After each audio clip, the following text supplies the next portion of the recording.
Hello বন্ধুরা, আজ আমি চলে এসেছি নদিয়ার শান্তিপুরের বাবলার শ্রী শ্রী অদ্বৈত পাঠ মন্দির।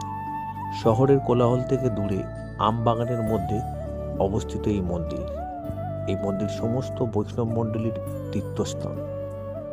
এই স্থানে শ্রী গৌরাঙ্গ, শ্রী নিত্যানন্দ ও শ্রী অদ্বৈতর মিলনক্ষেত্র। সন্ন্যাস নেবার পরই এই স্থানেই শ্রী গৌরাঙ্গ নিত্যানন্দকে সঙ্গে করে নিয়ে 10 দিন কাটিয়েছিলেন। সমস্ত স্থান জুড়ে বৈষ্ণব ধর্মের নানা স্মৃতি জড়িত ঘটনা এখানে ছড়িয়ে আছে। শান্তিপুরে এটাই কিন্তু প্রথম গোস্বামী বাড়ি। এই আশ্রমভূমিতেই বোম্বার অবতার ঠাকুর শ্রী হরিদাস অদ্বৈত প্রভুর কাছে দীক্ষা লাভ করেছিলেন।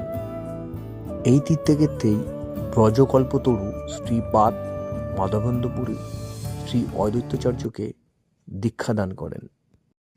এই স্থানেই লাহোরের রাজা দীপসিংহ বৈরাগ্য ধারণ করে কৃষ্ণদাস নাম নিয়ে শ্রী অদ্বৈতাচার্যের চরণ সেবায় রত হয়েছিলেন।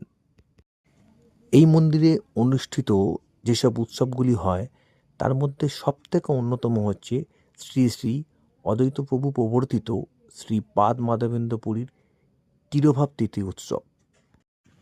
এই মন্দির ভোর 6টার সময় খুলে যায়, সন্ধে 7:30 পর্যন্ত খোলা থাকে। আমি ওখানকারই একজন বয়স্ক ভদ্রলোককে আমি জিজ্ঞেস করেছিলাম, তো তিনি যে টাইমটা বললেন যে ভোর 6টা থেকে খুলে যায়, সন্ধে 7:30টায় বন্ধ হয়ে যায়। সকালে ও সন্ধেবেলায় যথাক্রমে আরতি হয়। এই মন্দিরে আসতে গেলে আপনাকে শিয়ালদা থেকে শান্তিপুর লোকাল ধরতে হবে। শান্তিপুর স্টেশনে নেমে 3 নম্বর প্ল্যাটফর্ম থেকে বাইরের দিকে একটু বেরিয়ে যাবেন, ওখানে টোটো ধরে 10 টাকার বিনিময়ে আপনি এখানে চলে আসতে পারবেন। বহুকাল আগে এই মন্দিরের পাশ দিয়ে গঙ্গা বয়ে যেত, এখন সেটা শস্যক্ষেতে পরিণত হয়েছে। কথিত আছে যে এইখানেই নাকি নিমাই নৌকা বেঁধে বিশ্রাম করতেন, সেই জন্যই এই জায়গা এত বিখ্যাত। বন্ধুরা, আজকের মতো এতটাই। চ্যানেলটিকে ভালো লাগলে লাইক, শেয়ার ও সাবস্ক্রাইব করে দেবেন।